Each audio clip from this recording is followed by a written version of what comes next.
So I know the 2025 NBA season is coming to a close, but it's never too early to talk about what teams can do in the following season. So for today's episode of the Just Ballin' podcast, I wanted to give you guys 5 teams that I'm going to be high on going into the 2026 season, trying to predict what they could end up doing in the offseason and why I think they could take a big wins jump in 2026. Maybe not as big as like the 2025 Detroit Pistons from 2024, but they can go from a team that was not in the play-in tournament to the play-in, or a play-in tournament team to a top 6 seed, or maybe a top 6 seed that can end up going far in the playoffs. So yeah, I'm going to give you guys 5 teams today. I'm excited to dive into this. So the first team I'm going to talk about with you guys here today, the Atlanta Hawks. I am very high on the Hawks going into the 2026 season. They're most likely going to finish around the 8th seed in the Eastern Conference. It does look like at the moment that the Orlando Magic, when the moment I'm recording this, are going to get, that 7th seed. Atlanta, I mean, they could end up at 9 or 10, so give me a little bit of leeway there, because I am pre-recording this before the regular season fully ends,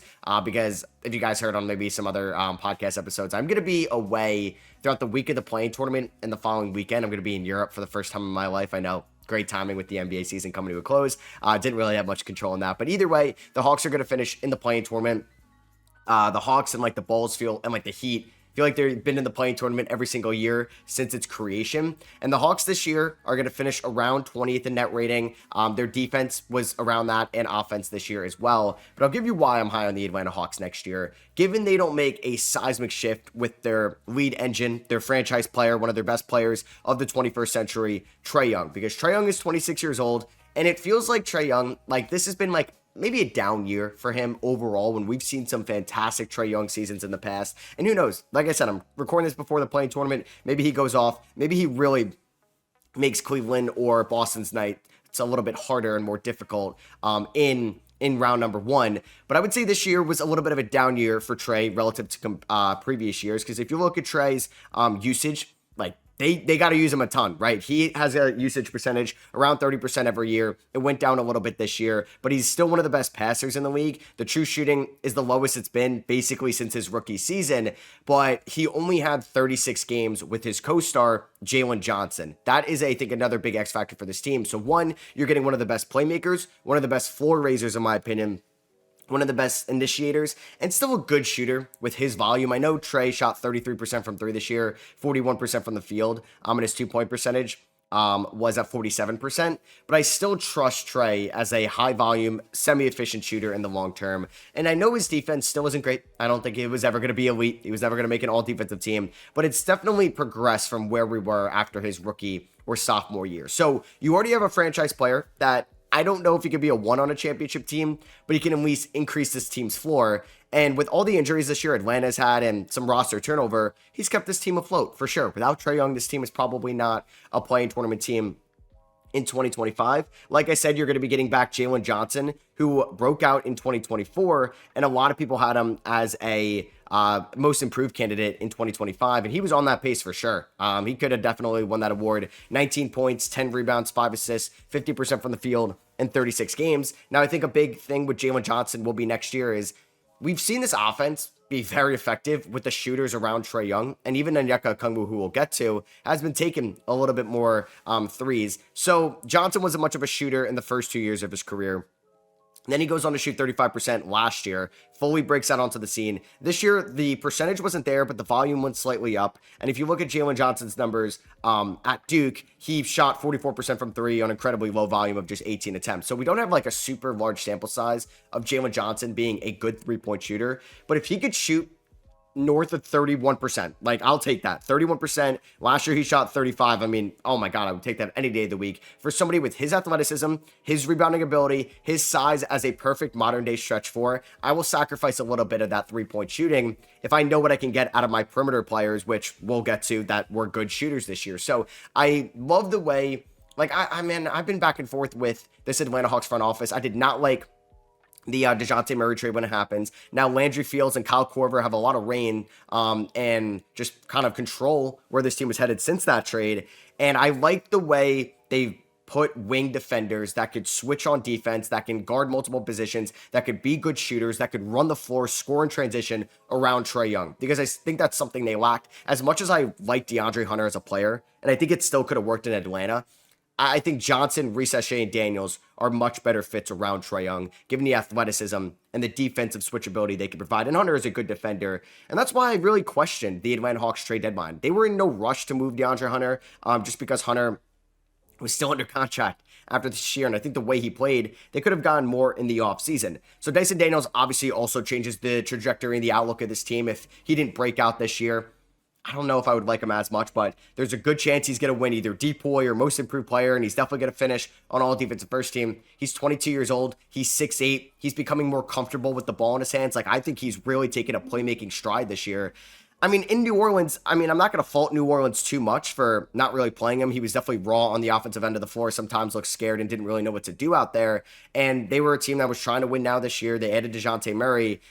But, I mean, think about how nice you think about this Pelicans outlook if they had Daniels and maybe those picks rather than having DeJounte Murray. And maybe with all the injuries, Daniels would have broke out, but woulda, shoulda, coulda.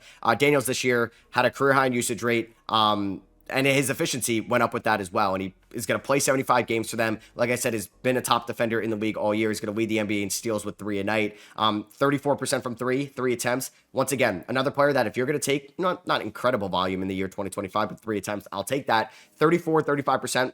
And you're giving me all defensive first-team caliber defense to complement Trae Young in that backcourt? Yes, sign me up for that any day of the week. Now we really have a foundation because Zachary Sachet, while I still don't think he's going to be the best player from this class, you know what? Like, he just turned 20 years old. There's definitely a chance he could be the best player. He was taken number 1 overall for a reason. And Sachet was always going to be somebody that was honestly going to have a very up and down rookie year, but you're really banking on the potential that he can grow out and fill out into his body and be someone that can guard multiple positions, that could be a good post defender, good perimeter defender with his massive wingspan, but can also be somebody that's kind of like a freak in transition. You're not going to be able to stop him, and also could just be a high volume elite 3-point shooter. And what we saw in the summer league and even the preseason, he kind of felt tired a little bit. I mean, he was coming over from Jailberg in France, which has a very competitive playoff structure, and he played a lot in the playoffs, and he had that really good game, which, of course, the Hawks GMs were in attendance, and maybe that sparked the decision to take him number 1. Also helps a little bit that Alex Sarr, I don't think, wanted to go to Atlanta. But Sachet is a great fit around Trae Young with his ability to guard multiple positions, shot 35% from 3. If I'm getting guys that could play good defense and could shoot 35% from 3 around Trae Young that are just kind of athletic freaks with these great wingspans, yes, that is the foundation that I think can succeed in the regular season next year, and we have that. Now, Clint Capella, finally going to get off that money, thankfully. They should have traded him 2 years ago. Okongwu, while I don't think he's still a long-term answer, you can definitely upgrade to a lot of different players over Okongwu. Still just 24 years old, and I think had one of the better years of his career now that we got to see him finally as a full-time starter. He played the most minutes of his career, started 38 games finally, still too low of a number this year. But you could see 33% from 3 on 2 attempts a night. We're trending in the right direction with Okongwu becoming somewhat of a floor spacing 5, and that could really change around his value as well. I still think we're hit or miss sometimes with the rim protection. He's not as tall as some other centers you can get on the open market, but I think it allows you for some positional versatility as well because Okongwu's a good athlete. I mean, I don't love playing him at the power forward spot, but I think in a pinch, you could do that if you were to add a different center over the course of time. And there's a bunch of guys that I also like that are under control next year for not a lot expensive in today's NBA. Now, first one, Karis LeVert, could be a trade piece in the offseason. Good just veteran scoring wing off the bench, and that's what this team can use because they've had a lot of injuries. Like, the Hawks have been low-key one of the more banged-up teams in the Eastern Conference over the last few years, and Karis LeVert has been, a consistent enough guy that you could just trust and rely on to at least be aggressive enough and has the confidence to run a second unit offensively. I mean, I watch some of these Hawks players without Trae Young on the floor, and they're just scared to shoot the ball. They're too scared to drive. They're too scared to initiate anything. But LeVert is one of those veterans that I think could really help that second unit because I love LeVert as a 7th man or 8th man rather than having him be like a top 3 option on your team. They took a flyer on Terrence Mann for the Bogey trade at the deadline. That seems to look like a win-win trade right now. Bogey's been a lot better of a shooter in LA, and Mann has been a lot better of a shooter in Atlanta. You can see the splits this year, 44% from the field to 53%, 34% from 3 to 39. And he's also another athletic wing that can guard multiple positions. And he's under a nice tradable contract as well. I mean, you could say it's a tradable contract because this could be salary filler and he's still fairly young. He's 28 years old. Like, he's not on the wrong side of 30 yet. This could turn into a bad contract, or this can turn into a nice middle of the ground contract they can use in a deal later on. Another player that I think they have 2 really underrated players on their team. Vic Krejci, 2nd round pick by the Thunder in the 2020 draft. I forget if he got waived after the 2022 season. No, he was traded for Mo Harkless. Oh my God, the Atlanta Hawks waived him actually. See, I didn't know this. Signed an Exhibit 10 with the Timberwolves, waived by Minnesota, and then signed a two-way in December of 23. Krejci's a real shooter. He really is. He's 6'8" too. He's got like good athleticism, good length, good size. He shot 43% from three this year. I like Vit Krejci on this team, and he signed that multi-year deal where Vit Krejci is making basically nothing going forward, and it's not even fully guaranteed either. He's owed $2.3 million next year. There's going to be first-round picks making more money than him that won't even see the light of day in the regular season in 26, and he's making $2.6 million in 2027. Landry Fields, I mean, I don't know if I could say they cook because they did cut him at one point, but at least they've developed him over time. And hey, some of these seasons where you're going to have injuries, guys can come through, and I'm a big fan of Mo Gay. I think Mo Gay could be a real asset for this team. We got to see him a little bit this year. I don't know if he's ever going to be a real threat from three, but we've seen, hey, Okongwu develop a shot over time. Let's just say that Mohamed Gay, who very raw, coming over out of Washington State in that 2023 draft, but a 39th pick. He's a freak athlete. I love this as a center depth piece, and it's just like a rim running threat too with Trae Young. Hey, you have one of the best playmaking pick and roll initiating point guards that can really help out Mo Gay's development going forward. So I just wanted to see his track record too. So he was drafted by the Hornets, traded by the Hornets with Colby Jones for James Najee, and then he was traded by the Celtics. Wow, okay, in the summer of 23, he signed a multi-year deal with the Hawks. Yeah, I think they found something here as well. 22 still raw as a player, but I think he'd come into his own. So we just listed out a decent amount of depth pieces that I like, and I haven't even talked about like Garrison Matthews, who they could bring back. Larry Nance Jr., who I'd like to see them bring back on like a one-year deal. Good veteran big man. I mean, he's been banged up a ton since he came over from the New Orleans Pelicans in that trade. Only played 24 games this year. But I think it's just like I said, a good depth piece at the big man spot. I'm intrigued about Okongwu full-time center, Mo Gay and Larry Nance, good veteran and youth hybrid, getting minutes there. And I haven't even talked about kind of like the GM side of this as well, where this team is going to have 2 first-round picks most likely. So the Sacramento Kings are going to end up in the play-in tournament. They are 39-41. Like I said, that's when I'm recording this. They could make it out of the play-in tournament, and that pick will look a little bit worse. But there's a very good chance that pick is going to fall right in that sweet spot. It's a top 12 protected pick, and there's a high chance it falls 13 or 14. And there's no way it moves up from 13 to 12 and they get to keep it like in the lottery. It's going either from 13 into the top 4, staying at 13, dropping to 14, or staying at 14, or jumping into the top 4. So there's a really good chance they're going to get a lottery pick, which is massive, because if they want to fill out that need of getting, or just kind of the trend of getting these athletic wings that can guard multiple positions. We'll see if they can find a shooter as well in this draft, but Colin Murray-Boyles checks that box as somebody that can contribute defensively right now.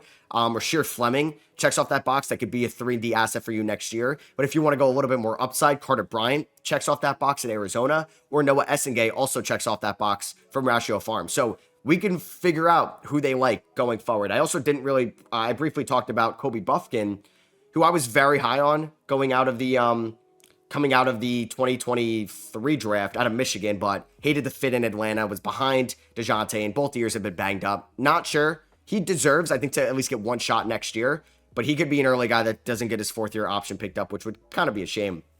But then they also own that 25th pick from the DeJounte Murray trade, which is from the Lakers, so that's still TBD where it can end up. And hey, if they maybe go like Thomas Sorber early on, that's another center I think they can add. You can look at a wing there, or if they maybe go a wing earlier, you could try to get maybe a guard if you don't think Kobe Buffkin's in your plans long term, like Cam Jones, an absolute gamer that can really help you out in that backcourt. And his good size could play adjacent to Trae Young or Dyson Daniels. Noah Penda, if you want to go upside, one of the best perimeter defenders in this draft, coming over from France. We'll see if like Yaxel Lendenberg declares for the draft to do Thero, a good wing defender. The Atlanta Hawks are going to have a lot of options. It doesn't look like they own a 2nd-round pick as well. So I'd like for them to make both 1st-round picks. And like I said, this is a team that I think if they could be healthy in 2026, can take a leap going forward. And it's not like an incredible accomplishment to be a top 6 seed in a conference, but I do think this team can finally go from playing to like taking another step next year with the young core developing. They can stay healthy, and they can add a couple pieces this offseason too, because they're a team that doesn't have outright cap space, but they're under the first apron, which allows you for a lot more flexibility, and not every team has that luxury. So yeah, they have money to play with as well. They're going to have a mid-level exception. There's some wings they can maybe add, maybe a big or two. I'm very high on the Hawks going into next year. Another team I'm high on going into next year, the Orlando Magic. And I don't think that's a crazy hot take to say because this team, with all its injuries this year, is still going to finish as a top 5 defensive team in the NBA. It's just the offense was so bad this year, and this team was the worst three-point shooting team in the league, which is kind of unacceptable for what this team was building and kind of the assets they had on their team. So they're actually flirting with finishing the season above 500, which I think is incredible. They were really bad at one point this year when Franz went down. And yeah, you could see if you're watching on YouTube, a whole lot of red basically in that month of January. Some bad losses when Paolo was hurt. And even when Paolo came back, he did not look like himself. And Franz gets hurt, and Suggs has pretty much missed the whole year, sadly. But Paolo Banchero, I mean, he has been incredible since I think he's starting to get more healthy from that injury. He got off to that great start, comes back in January, just visibly didn't look like himself. The shots weren't going in. I don't think he was being as aggressive. But then over time, like you could see his month of March was incredible. He played 15 games, good sample size for a month. He shot 49% from the field, 35 from 3, 80% from the free throw line, equaled out to a 60% true shooting. He had a 33% usage and averaged 30 points, 7.5 rebounds, 4.5 assists. He's got off to a fine start in the month of April. And I mean, this take can age very poorly because you're probably going to know what happens. I think the Orlando Magic make it out of the playing tournament, and I think they can at least be a fun couple game threat in round one. They're not going to win a series. I'd be very shocked, but I think Paolo is going to showcase that he could still be a very good player on the big stage like he was last year in that round one series against the Cleveland Cavaliers. So Paolo is just 22 years old. Now, he's going to get that rookie max extension in the offseason. No surprise there, though. He's lived up to the hype of being a number 1 overall pick. And if he could just be fully healthy next year, I think we could see a huge leap in 2026 that we thought we could see this year, but it was derailed by injury. So injuries are always going to play a big thing into people's development, people's leaps as a team overall. But if Powell will be healthy in year 4, I think he could be an all NBA first team caliber stats guy. But if can lead the Orlando Magic to a top 6 seed, which I think they can, he could end up being an all NBA second team guy, maybe at the minimum. So yeah, I'm very high on Paolo Banchero going into next year. And it also helps out that I just love his number 2 option, which is going to be Franz Wagner, who, I mean, also like Paolo, has had some injuries this year, which is kind of a shame. But you know what, Franz, I think, has been a consistent scorer for them. He's still going to play close to 65 games. Once again, sneakily 24 points per game. If you ask how many points per game did Franz increase this year, not a lot of people would say 4.5. But the 3-point shot, I don't know. I know we could say the same thing about LaMelo Ball in Charlotte or even Trae Young sometimes in Atlanta. Franz is forced to take some bad looks because not a lot of guys on this team play with that aggression or that initiative to create your own shot with the shot clock winding down, and Franz has to make something out of nothing. So those 6% or those 6 attempts a night sometimes aren't dedicated looks or times where he's getting into his own rhythm. But man, he's still an elite free throw shooter. He can get to the rim. He can get downhill as a scorer, finish at the rim. Oh man, if Franz could put it together and he could show what he did in his first 2 years, this is one of the best co-stars to Paolo Banchero that you can find. And they're basically the same age. Paolo's 22, Franz is 23. How can you not be high on this duo going into next year? And I think Franz gets better at everything besides shooting over the last 2 years. He got knocked on so much for his shot last year, and I think deservingly so with his expectations and now the money he's getting paid. But I think he's improved as a defender, playmaker, rim finisher, just ball handler, transition runner. I love Franz Wagner, man. I think this could be a good team. It's just they need to find shooting around these guys that fit. But I think there's been some disappointments. I mean, KCP, better in the second half for sure as a shooter, but got off to an abysmal start this year. He was never going to have that same role in Orlando, in Orlando that he had in Denver. But I would like for him to be a little bit more aggressive, be a little bit better of a 3-point shooter, making $20 million basically this year and next year. But you hope he's better going into 2026. Could be used as a trade asset. You never know. Was very disappointed in Wendell Carter Jr. this year. I thought he was basically their 3rd best center, which is not what you want for a guy that just got extended as well, where he's going to be making $18 million starting not next year, but in 2027. $19 million in 28, and then a team option in 2029. So yeah, I think Carter Jr. could be better, but another trade piece. Tristan Da Silva, up and down rookie year, but I think has shown promise that he could be at least a good top 8 guy in a rotation. He's 23. I'm not sure how much better he's going to get from this. Cole Anthony, I think at times kind of lifted up this offense, and I think was a pretty productive player for them this year, with all things considered, when he's their 3rd most important guard going into the year, because Anthony Black may be another disappointing player. Yeah, the counting numbers are up, but the minutes are up, the shots are up, the usage is up. So not surprised the counting numbers are up, but you can look at the efficiency. Not a good 3-point shooter, not a good 2-point shooter, not a good just overall shooter. I still think he could be a good shooter in this league. He's 6'7". I think we got to figure out what his position is in this offense, because I think it kind of goes back and forth at times. Goga Badatse, phenomenal pickup by them a couple years ago, and has turned into a rock solid, I think, underrated defensive big man. Jed Howard, I didn't love the pick when it happened. A guy with a team that had a bunch of injuries this year, really could have taken advantage of the opportunity. We didn't see that. I think there's still something there in Caleb Houston as a shooter, but I think I would like to see him on maybe a different team next year. Can we get like Caleb Houston in Brooklyn, where we can get a bunch of shots up for him? And then they have some fine veterans. Hopefully Mo Wagner doesn't miss a ton of the 2026 season, because he was playing like a really good center, man, before he got hurt and was a good shooter. But this is an Orlando team that has also 2 first-round picks. They're going to get their first-round pick. And there's 2 things I'd like for them to target this offseason in the draft, because I do believe, so they're going to have like a round 16 with their pick. They have Denver's pick, which is going to be low 20s right now, but that could end up being a little bit higher. And I do believe, yeah, they have mid 40s second-round pick. They actually have 2 second-round picks. So I would like for them to maybe invest a little bit in the point guard position. I don't think you're going to get like a Jace Richardson unless you trade up, where he could be a point guard and be a good shooter, because there's like a drop-off after like Kasparis, Fears, and Jason Dillon Harper in the point guard department, where it's like Yegor Demon, Ben Serif, Nolan Traore, good court vision initiating passing point guards, but they can't really shoot right now. But I think in the big picture, I would like to see Jalen Suggs more as a 2 guard than a lead ball handler for you. That's just me, but I think you can really optimize his value there at the shooting guard spot and take a little bit of a load off him offensively, and that can generate better looks from downtown for him, where sometimes contested threes really aren't his forte. And then I'd also like to just see them at shooting. I think there's plenty of guys they could target in the first round. Isaiah Evans from Duke, Will Riley from Illinois, I think Nick Clifford from Colorado State, Cam Jones from Marquette, all good shooters. Yeah, Walter Clayton Jr. as well. And then there's some second-round shooters they could target. Kobe Brea, I would love to see, maybe at 46 if he's there, out of Kentucky. They have Eric Dixon in this like Tankathon mock. Don't hate that. Or John Chanje from Wisconsin, good shooter. Elijah Martin, also a good 3-and-D asset coming over from Florida. So I think there's options for them to add shooters and I think a lead ball handler in this draft. Another team that's going to get expensive soon. I'd even mention Jonathan Isaac, who I think he is what he is at this point. Now his contract goes down, so you're going to save a little bit of money, and it's not even guaranteed fully in 27 or 28. So we'll see if they actually like fully guarantee it after 26. But I think you got some money that you could include in trade. I mean, you'd be selling low on Wendell Carter Jr., so you may be more worth like banking on a bounce back next year. But yeah, I think for this team going forward, I would be a fan of some type of move this offseason. It's funny, like, how many centers can you find that could, rim run and be good 3-point shooters? I mean, Vucevic is funny, but that's not happening. I mean, Miles Turner would fit on every team. It's probably not happening here either. I would just like to see them maybe add another big that could shoot.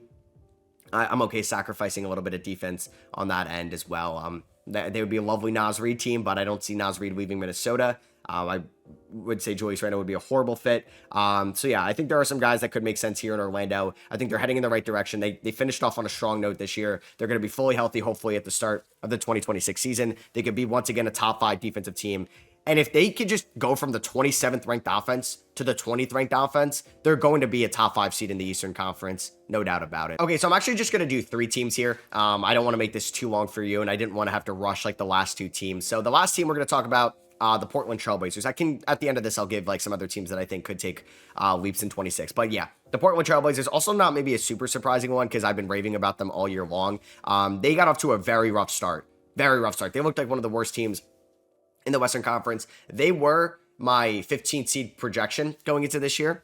Definitely cool saying I'm wrong there. I thought they were going to be the most talented 15th seed of all time. Obviously, in hindsight, should have had Utah worse than them, and nobody could have predicted the New Orleans injuries. But this is a team that I'm high on going into next year. So they actually just extended Joe Cronin. So he's going to be the man in charge. Chauncey Billups, I don't think is going to get let go at the end of the year. I thought there was a chance, but man, they really played hard throughout the year. They're the 12th seed right now, but I mean, they're 12th. Like, they have a very similar record to Phoenix, and I'm way more high on Portland going into next year. And I think this is a team that, I mean, I think you could just bank on internal progression and you're going to be just fine. So I think number one guy, like offensively this year as a hub and an engine for them, was Denny Avdia. And yeah, sure, a future Bucks pick down the line, or Bub Carrington would be nice on this team, but I would make that trade 10 times over 10, in hindsight, 100%. Malcolm Brogdon was maybe a dying asset overall in this league, especially on that contract. where you can maybe use it to get something, but it was maybe too hard to trade at one point. And Denny is on maybe the best contract in the NBA. It's up there. It's up there with Peyton Pritchard as like the best contract in the NBA. 15.5 million this year, which is by far outperforming that monetary value. 14 million next year, so it's actually going down. 13 million in 27 and 11.8 million in 28. And I want to give credit to the Wizards front office for getting that deal done and seeing the progression in Denny. For a 9th overall pick in the 2020 draft, which had some guys that really disappointed in that top 10, like Okoro, Killian Hayes, Wiseman, even Obi was drafted one pick ahead of Denny. But Washington, I think, maybe did the dirty work developing him, allowing him to flourish in that 2024 season, which was a disaster season for the Wizards, especially with their veteran leadership. And this year, got off to a really bad start in a new environment, but man, did he cook. 17 points, 7 rebounds, 4 assists, 47 from the field, 36% from 3, but had some performances in the second half. Like you could see a Chicago game, 37 points, 32 against Atlanta, 33 against New York. He had that game against Cleveland that they lost in overtime not too long ago, where he was incredible in that game, can get downhill, can finish at the rim, and is a legitimate building block at just 24 years old. And then I think what also was another exciting piece this year, Toumani Camara. I don't know if he was a throw-in. Apparently, like a lot of Blazers fans on Twitter tell me that Joe Cronin wouldn't have done that DeAndre Ayton deal if they didn't get Camara. But either way, 52nd overall pick. I don't know how much better Camara is going to get from here, but if I could get this production from Camara every single year, man, is this one of the best role players, complementary pieces you can have on a good team in the league one day. 11 points, 6 rebounds, 46% from the field, 37% from 3, which is really encouraging. I really hope he stays this good of a shooter throughout his career, but he was an incredible defender. He probably will end up on an all-defensive team. I would be shocked if he didn't, but he's a legitimate guy that you are also incorporating into your future plans and is like untouchable right now. People are like in the offseason, could you trade for Toumani Camara? No, he already broke out at the end of last year's season, and he carried that momentum into this year and is making 1.8 million this year, 2.2 million in 26. And then I could see this like 2027 contract where it's 2.4 million, being like a Lou Dort. Who else? I think this happened with Jayshawn Tate. It happened with Aaron Wiggins and Isaiah Joe last offseason, where they're like, all right, you're too good to for 2.4 million. We're going to decline that and give you an extension, or maybe they pick it up and extend you right away. But yeah, Kamara's going to be a wealthy man very soon there, the way if he keeps it up. And I think may have saved Joe Cronin and Chauncey Billups their jobs going forward. I mean, Shaedon Sharpe, we got to see him fully healthy this year after being really banged up in year 2, and it was like a wash year. And we've seen that for a lot of guys that have like productive, exciting rookie years. Maybe Cam Whitmore, Gigi Jackson. Didn't really work out. And if Shaedon Sharpe can become a good 3-point shooter, he's going to be a true three-level scorer. He has one of the best dunks this year, averaged 18.5 points, and is one of the more athletic players in the league. For somebody that still didn't really have any college experience and is still just 21 years old in year number 3, that's incredible. Basically came out of high school at IMG Academy, I believe. Was he IMG? No. And he, attended Kentucky but didn't play because he was like a reclassified guy. And I think Calipari did not want to incorporate him into the team in the second semester because that's when he could have joined, which is weird. And then to mess up the flow with the team. So he could have stayed at Kentucky for another year, but he opted for the draft and was still a top 10 pick. That's how good he was in high school, man. So yeah, Shaedon Sharpe, obviously another building block on this team. And then Scoot Henderson, the 3rd overall pick in the 23 draft. Yeah, imagine this team with Brandon Miller. But Scoot really showed more promise this year for sure. Up and down rookie year. I mean, Chauncey at the beginning of the year was still way too inconsistent with his playing time. And I'd like for him to still be the full-time starting point guard going forward. And he showed more promise with his 3-point shot. And he was better attacking the rim this year, but I would like to see him be a little bit more efficient there over time and a little bit better shot selection because he's still a sure thing from somebody you are building around, but we're heading in that right direction after a disastrous rookie year, and it's really nice to see Scoot continue to improve, and that's why I think this team can bank on internal development and be good again next year. I mean, Aiden's under contract for 30+ million. He's still only 26 years old, but Donovan Clingan should start every game for them next year that he's healthy, because he, at 21 years old, already has a great defensive feel for the game, helped out being a sophomore on 2 national title teams at UConn, and he can legitimately be a long-term rim protector for this team. And him and Denny, or him and Kamara in that front court, man, they really can bounce off each other very well. But yeah, DeAndre Ayton, I want him nothing more than just a backup, nice offensive backup next year. And I don't know, maybe he gets bought out because I don't think anybody's trading for Ayton. It's too expensive at $35 million for a midseason trade. I mean, maybe they take on a bad contract in the offseason and they just ship out his expiring. That's also a possibility. Jeremy Grant, though, I mean, this is why, like, another bad Joe Cronin move, though. But he's got some good. He's got some bad. Still extending Jeremy Grant on that deal was pretty bad. And he still owed, what, $112 million after this year across 3 years. He's making a lot of money for somebody that was pretty inefficient. Like, he's a fine player, and I can live with him shooting sub 40% from the field because I still think he's a good three-point shooter and a fine defender and a fine ball handler, but he's just overpaid. Jeremy Grant for $17 million a year, I'm all on board with. Jeremy Grant for $33 million a year, it's really hard to justify that contract. They didn't move Robert Williams at the deadline. I'm another guy that could definitely get moved in the offseason. I'm fine with him backing up Klingon, but you also can't trust him with his health. It is funny that all the players they got in the Dame Lillard trade between Brogdon, Time Lord, Aiden, and the Nurkic trade as well, Kamara ended up being the best one. And then, like, Chris Murray doesn't look like the best first-round pick in the world. That was, like, the main asset from the Josh Hart trade. Delano Banton doesn't like to pass the ball, but I think there is, like, some scoring in there. And he lives for the month of March where teams are, like, tanking or injured, and he's getting a ton of playing time. He'll be a free agent next year or this summer. And then it's, like, Matisse Thybulle's going to opt into his player option. I don't really think he has a long-term shot on this team going forward. I don't know if we're going to get much out of, like, ever like a Ryan Rupert, or Dwapre, who's already 28 years old, or even Jabari Walker, who I think is like a nice bruiser inside, that I think could be a good big man depth for sure. And then I didn't mention Anthony Simons is a guy I think they should trade in the offseason. I said they should have traded him last year. I don't know if his value got better or worse, but he's somebody that's on an expiring contract, $27.6 million. Maybe you take like equally back bad money. I mean, I wouldn't want to take on the Kuzma contract if Middleton was still there, like something like that, where you're taking like bad money for 2 years, but maybe you can get a first round pick out of Anthony Simons. I mean, Orlando, I just talked about needing shooting. They could call up Portland and try to get Anthony Simons, especially if they can't get at like somebody else that could be more valuable, like Kobe White on the trade block. This team does own one first round pick this year. I mean, if they get Cooper Flag, holy crap, this team's future really turns into already a loaded Western Conference gets even better. But if they move up in the top four, man, any one of the top four guys, Flag, Harper, Bailey, or Edgecombe, I could really talk myself into on this team. But at number 10, I think some options. I like Asa Newell. I like Jace Richardson. I'm okay going a guard, especially if they move on from Anthony Simons, because I think they can use some more guard depth, but a wing too intrigues me. Like taking a chance on McNeely as a shooter. They can use some shooting. Imagine Colin Murray Boyles and Tumani Kamara and Donovan Klingon defending together. That could be something. Maybe they go high upside and Noah Essengay as well, or even Kasper Shakuchonis, who could be like still an off-ball player and could generate good looks, but could just be a fine backup to Scoot Henderson. I'm okay with them taking a backup at 10 because I want to see Scoot, Sharp, Kamara, Denny, and Klingon start opening night next year. I don't really want to see anybody else there. Or Kon Kanipa would be a great fit, but he may be off the board if they're not going to move up in this draft. So yeah, I think the Blazers are in a great spot. Like Denny's under a great contract, Kamara's under a great contract, Scoot, Klingon, Sharp still under their rookie deals.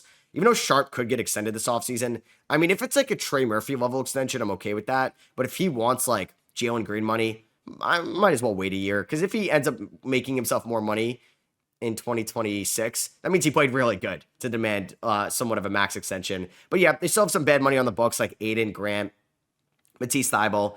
So I don't think they're going to be able to do too much in the offseason, but that's fine. I think internal development, this team can go from a non-playing tournament team this year to a playing tournament team next year. And yeah, I'm very high on the Blazers, the Magic, and the Hawks in 2026. I think some other teams that I think could take leaps. I mean, it was just obvious ones I was going to mention, like the Pelicans, they're going to get more healthy next year. Spurs, obviously with Wemby and them getting healthier. Philly, that makes a lot of sense as well. I'm still TBD on what I feel about Charlotte. I don't know if Washington is going to take that leap next year. If they get Cooper Flag, though, I would probably say I'm high on Washington. And then I thought about like Dallas, if they're healthy next year, I think they can be fine.